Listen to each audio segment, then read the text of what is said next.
Welcome to today's class. जो chapter मैंने offline पढ़ाया था 7th चैप्टर सेल डिवीज़न, उस चैप्टर की जो एक्सरसाइज है उस एक्सरसाइज को आज हम डिस्कस करेंगे। देखिए, सबसे पहला जो क्वेश्चन है वो है चूज़ करेक्ट ऑप्शन। ये एमसीक्यू है। इसमें जितना भी पोर्शन कंप्लीट हुआ था हमारा क्लासरूम में, उसी के ऊपर जो भी एक्सरसाइज के क्वेश्चंस है वो हम आज कंप्लीट करेंगे। तो इसमें पहला क्वेश्चन ये जो स्क्रीन पर डिस्प्ले हुआ है वो है spindle apparatus is form during which stage of mitosis. Spindle apparatus जो है वो प्रोफेज के वक्त, जब भी प्रोफेज शुरू होती है तो प्रोफेज स्टेज में माइटोसिस के स्पिंडल एपरेटस फॉर्म होते हैं। तो ये जो सी एमसीक्यू है इसका आंसर है A, prophase. Then chromosome number of cell is almost doubled of during. Chromosome number को सेल साइकिल में कब, कौन से स्टेज में डबल होता है?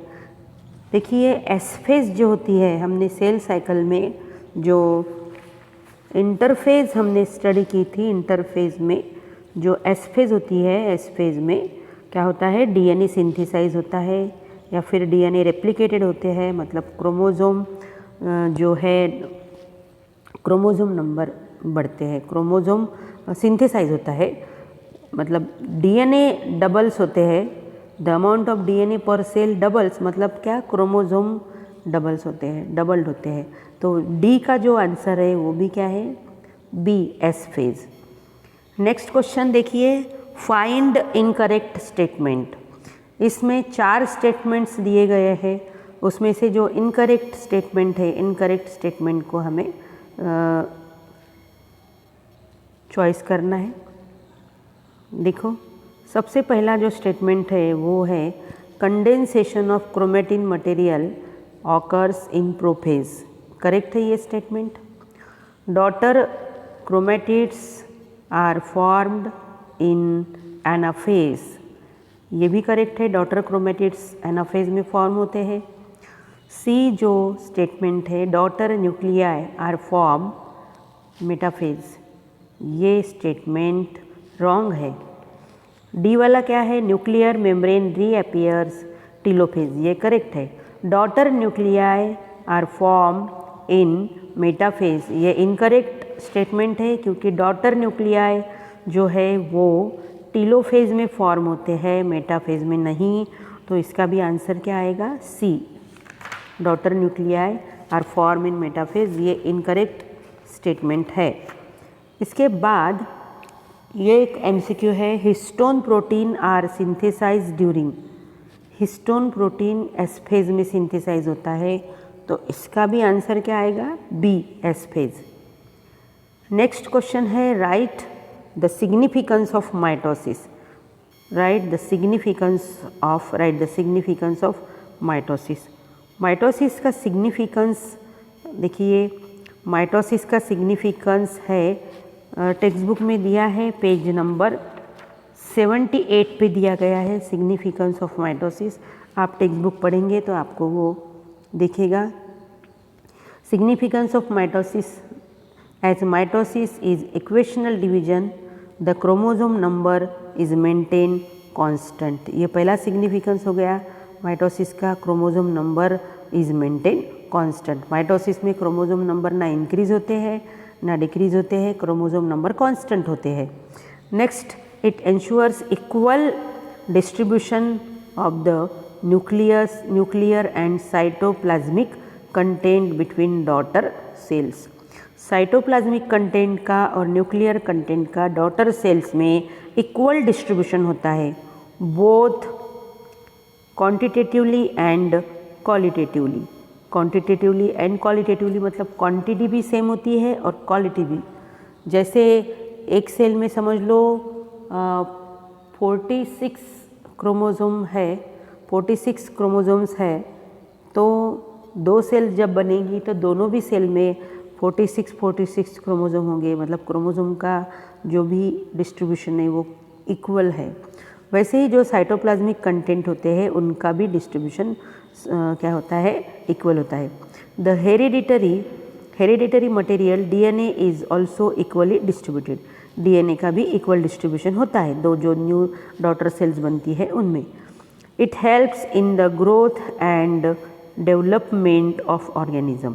माइटोसिस का ये बहुत इम्पॉर्टेंट सिग्निफिकेंस है। माइटोसिस ग्रोथ एंड डेवलपमेंट के लिए क्या होता है, ग्रोथ एंड डेवलपमेंट के लिए माइटोसिस होता है ऑर्गेनिज्म में। तो ये हो गया क्वेश्चन। फिर इसमें और कुछ क्वेश्चंस है जो हम स्टडी करेंगे।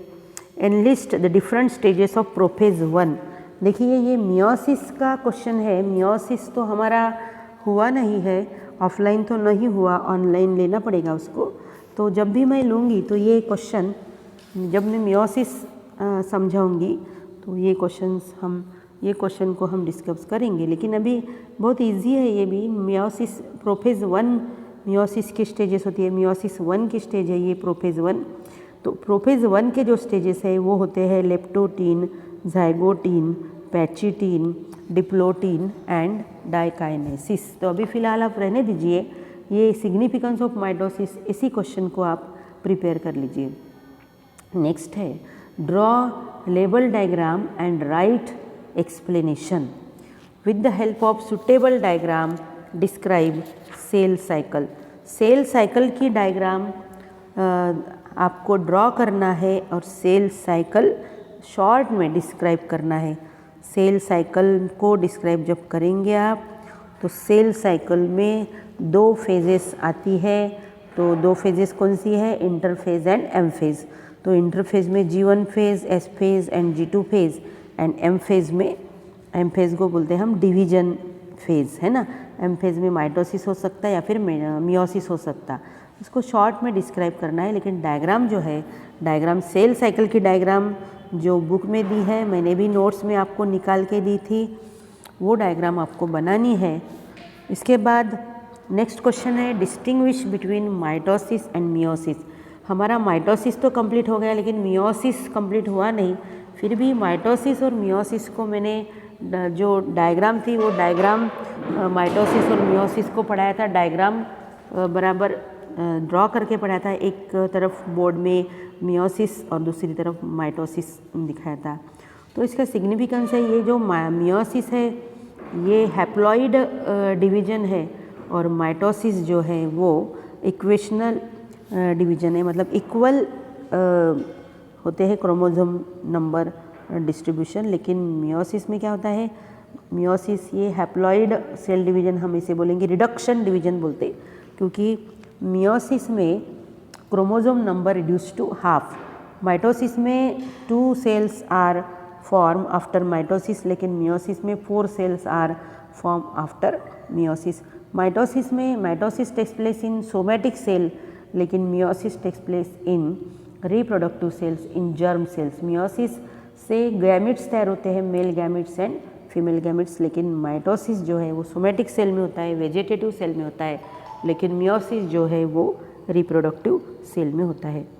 तो इस तरह से हम इसको, आपको अगर ये नहीं आता है तो आप रहने दीजिए इस क्वेश्चन को, लेकिन ये जो क्वेश्चन है ये क्वेश्चन आप सॉल्व कर लीजिए। फिर draw the diagram of metaphase. ये देखिए मेटाफेज की जो डायग्राम है वो आपको ड्रॉ करनी है। ये देखिए स्क्रीन पे मैंने ये बुक में से फ़ोटो निकाला है। मेटाफेज की डायग्राम 7.3 पेज नंबर 77 पर दी गई है। ये मेटाफेज प्लेट, इसमें देखिए क्रोमोसोम्स जो है वो एक सेल का जो इक्वेटर है, सेल के इक्वेटर जिसे बोलेंगे हम इक्वेटोरियल प्लेन जो है सेल का, उसके ऊपर क्रोमोसोम अरेंज हुए हैं, that is called as metaphase plate. And ये स्पिंडल फाइबर जो कट गया है ना नाम, वो है स्पिंडल फाइबर्स। तो ये मेटाफेज की डायग्राम आपको ड्रॉ करना है।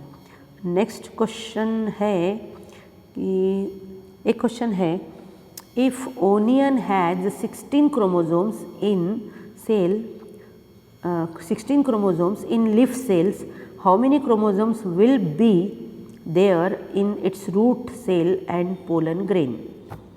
तो इसका आंसर है रूट सेल में 16 क्रोमोसोम होंगे, लेकिन पोलन ग्रेन में होंगे 8 क्रोमोसोम्स, क्योंकि रूट सेल जो है वो सोमैटिक सेल है। सोमैटिक सेल में क्रोमोसोम्स डिप्लॉयड होते हैं, लेकिन जो पोलन ग्रेन है वो क्या है, पोलन ग्रेन्स सेक्सुअल रिप्रोडक्शन के वक्त पोलन ग्रेन फॉर्म होते हैं प्लांट्स में।